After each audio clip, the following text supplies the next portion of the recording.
ये सारी पार्टियां नहीं, भारतीय जनता पार्टी जाति की बात कर रही है। भारतीय जनता पार्टी मानव जात के साथ साथ देवताओं की भी जात की बात कर रही है। भारतीय जनता पार्टी संविधान बदलना चाहती है, लोकतंत्र बदलना चाहती है। भारतीय जनता पार्टी में भारतीय जनता पार्टी की नीति नियत साफ नहीं है। वो राशन के नाम पे, कहीं जिन्ना के नाम पे, कहीं पाकिस्तान के नाम पे, जब उनसे महंगाई की बात करो और गरीबी की बात करो और किसानों की बात करो तो वो जिन्ना पाकिस्तान राम मंदिर की बात करते हैं। निश्चित तौर से यह उत्तर प्रदेश का चुनाव जहां सरकार बदलने का है, वहीं संविधान बचाने का, लोकतंत्र बचाने का है। जिस तरह से नौजवानों के ऊपर, छात्रों के ऊपर बर्बर लाठी पीटी जा रही है, गाय गंगा के ब्राह्मण के नाम पे ठगा गया है। ये जनमानस, पेट्रोल इतना महंगा, डीजल इतना महंगा, सरसों इतनी महंगी।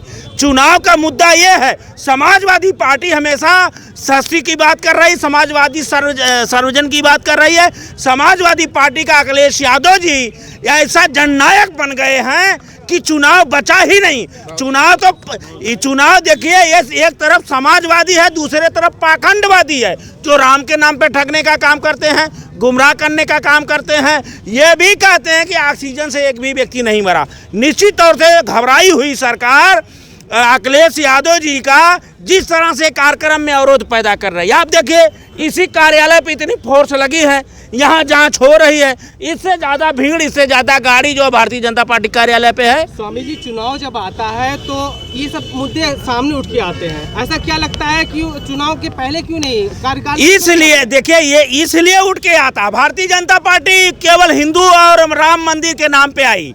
उनको विकास से कुछ लेना देना नहीं है, न विकास के बारे में उनकी योजना है। बाबा जी भी कुछ नहीं समझ पाए, न जान पाए। तो इस समय चुनाव का जब समय आया, देखिए कन्नौज में छापा पड़ गया, मारना था दूसरी जगह, मार लिया अपने ऊपर। तो ये जम होए धर्म के हानि, बाढ़े असुर महाअभिमानी। जब दिन जाने के आते हैं, अत्यंत आयु रह जाती है, तो बुद्धि नियत उल्टी होकर अहंकार के जल में बह जाती है। तो इसलिए ये खुद करना चाह रहे हैं, कुछ हो जाएगा, हो रहा है कुछ, जनता सब समझ रही है। और इस बार ये बताइए, अति पिछड़ा, अनुसूचित जनजाति हिंदू नहीं है, गरीब हिंदू नहीं है, ठेला चलाने वाला हिंदू नहीं है, उसका लड़का शिक्षा न प्राप्त करे, उसको दवा न मिले, ऑक्सीजन में तड़प तड़प मरे, और ये राम वाले हिंदू वाले कहे एक भी व्यक्ति नहीं मरा। ये कौन सा संविधान है? अभी आपसे पूछा जाए कि भैया ऑक्सीजन से कमी से कितने लोग मरे, आपका रिश्तेदार कोई जरूर मरा होगा, मरा है कि नहीं? बोलिए थोड़ा। मरा है ने?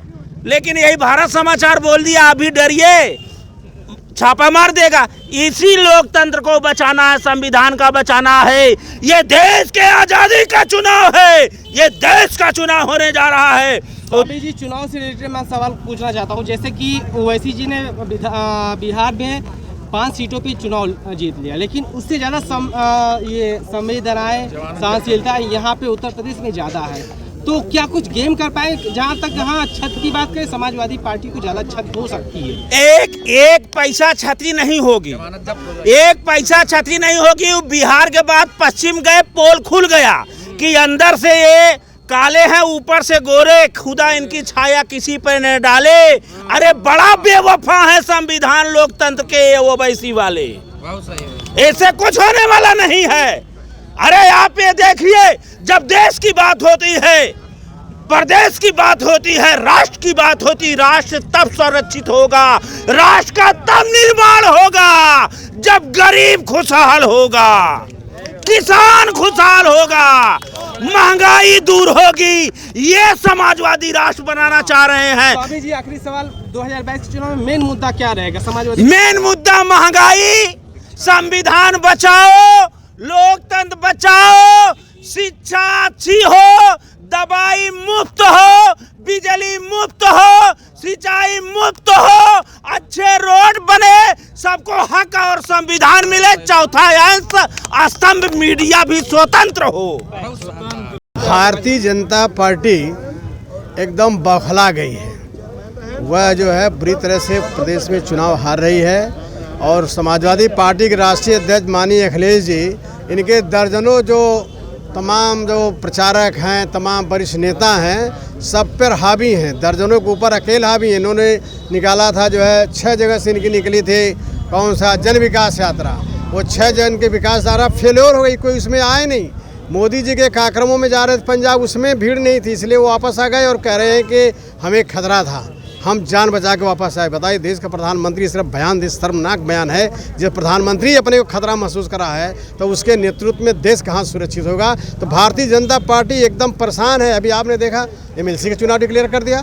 अगर इसको अंधविश्वास रहता, अपने ऊपर भरोसा रहता, तो ये चुनाव के 1-2 महीना पहले वो चुनाव करा सकती थी। नियम में 6 महीना पहले आयोग चुनाव करा सकता है या 6 महीने के बाद में, लेकिन सरकार जो है ये MLA के चुनाव डिक्लेयर है, चुनाव हो रहा है, उसी चुनाव में MLC का चुनाव किया है। इसका मतलब ये सरकार चुनाव हार चुकी है, फेल्योर सरकार है, ये हतोत्साहित है। सर लेकिन 2022 प्लानिंग कर रहे हैं और सरकारी जो व्यवस्था है उसका पूर्ण रूप से उपयोग भी कर रहे हैं। डोर टू डोर कोई पार्टी करती है तो बिल्कुल आप डोर टू डोर कंपेनी भी कर रहे हैं और डोर टू डोर जूता भी खा रहे हैं, चप्पल भी खा रहे हैं, झाड़ू भी खा रहे हैं। वो भी तो देखिए, आप बोलिए ना, डोर टू डोर यही सब उनको मिलना।